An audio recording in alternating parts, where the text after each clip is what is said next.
અયોધ્યા મુકામે ભવ્ય રામ મંદિરની પ્રાણ પ્રતિષ્ઠા સંપન્ન થયા બાદ દેશભરમાં ઉજવણી ભર્યા માહોલ જોવા મળી રહ્યા છે, જેમાં સુરતના મિલેનિયમ સ્ક્વેર મંડળ દ્વારા ભજન, સંધ્યા, ઓમ યજ્ઞ તેમજ જાહેર ભંડારાનું આયોજન કરવામાં આવ્યું હતું। સુરત ડિંડોલી વિસ્તારમાં અયોધ્યામાં રામલલ્લાની સ્થાપના નિમિત્તે મિલેનિયમ સ્ક્વેર મંડળ દ્વારા ભજન, સંધ્યા, ઓમ યજ્ઞ તેમજ જાહેર ભંડારાનું આયોજન કરાયું હતું। આ મંડળ દરેક ધાર્મિક તહેવારોમાં જેવા કે ગણપતિ વિસર્જન, નવરાત્રી વગેરેમાં સેવા કે કાર્ય જેવા કે છાસ વિતરણ, ભંડારો, નાસ્તા વિતરણ છેલ્લા 10-12 વર્ષોથી ડિંડોલી વિસ્તારમાં કરતા રહ્યા છે।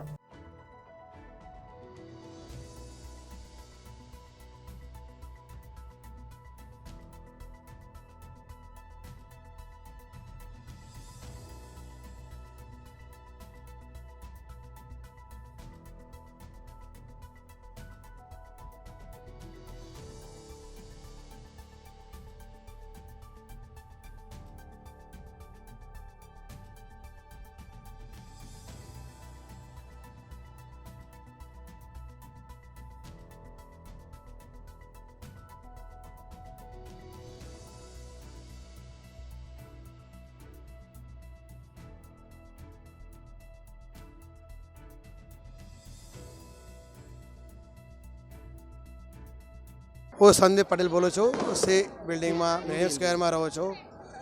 અમારા આ 2 દિવસથી પ્રાણ પ્રતિષ્ઠાનો કાર્યક્રમ ચાલે છે। શ્રી રામજીના 2 દિવસથી કાર્યક્રમ ચાલે છે।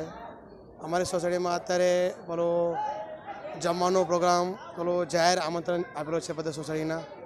પછી અમારો સોસાયટીમાં આ સોશિયલ કાર્યક્રમ બધા જ પેલો ગણેશોત્સવ હોય કે નવરાત્રિ હોય, આ સોશિયલ કાર્યક્રમ આ સોસાયટીમાં ચાલુ છે। હર એક વર્ષમાં આ કાર્યક્રમમાં ઉજવણી કરે છે।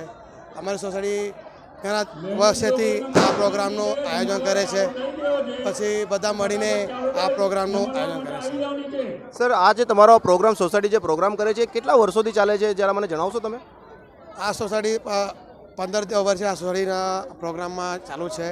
ગણેશ ઉત્સવ છે, પેલો રામ ઉત્સવ છે, પછી જન્માષ્ટમી છે, નવરાત્ર છે, પછી હોળીના કાર્યક્રમ છે, ને ઉત્તરાયણનો કાર્યક્રમ છે। બધા કાર્યક્રમ સાદર કરે છે, બધા સામાજિક કાર્યક્રમ કરે છે। સોશિયલ કામમાં સોસાયટી આગળ છે અમારી। આપણો મિલેનિયમ સ્ક્વેર આપણો ડિંડોલીમાં આમાં આવે છે આ સોસાયટી।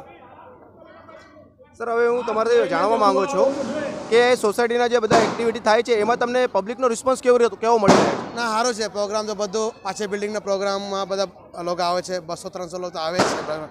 અત્યારે જાહેર આમંત્રણ પર જાહેર ભંડારો નાખે છે, એટલે બધા લોકો આવી જાય છે ખાવા માટે, આવવા માટે, જવા માટે। સરસ રીતે રિસ્પોન્સ આવે છે। હલો દર્શક મિત્રો, જનાદેશ ન્યૂઝમાં આપનું સ્વાગત છે। સર, તમારું નામ? મારું નામ વિકાસ રાજેન્દ્ર પાટીલ છે। આપણે મિલેનિયમ સ્ક્વેરમાં રહીએ છીએ ડિંડોલીમાં મિલેનિયમ સ્ક્વેર આપણી સોસાયટીમાં 2-3 દિવસથી આપણે એક કાર્યક્રમની ઉજવણી કરીએ છીએ, જેમાં આપણે સેંકડો વર્ષોથી જે આપણે રાહ જોઈ રહ્યા હતા, આપણા પ્રભુ શ્રી રામની મંદિરની સ્થાપના માટે જે આપણે આટલા દિવસથી રાહ જોઈ રહ્યા હતા, અને હમણાં જે મોદીજીએ કે આપણે ભાજપાએ કે આપણી RSS સંસ્થાએ જે કાર્ય કર્યું છે એ કાર્ય વખણાય એવું છે ને આ ખાલી આખા દેશમાં જ નહીં પરંતુ આખા વિશ્વમાં આ એક બહુ સારો પર્વ કહેવાય છે ને આ પર્વને આપણે ઉજવણી કરીએ છીએ 3 દિવસથી।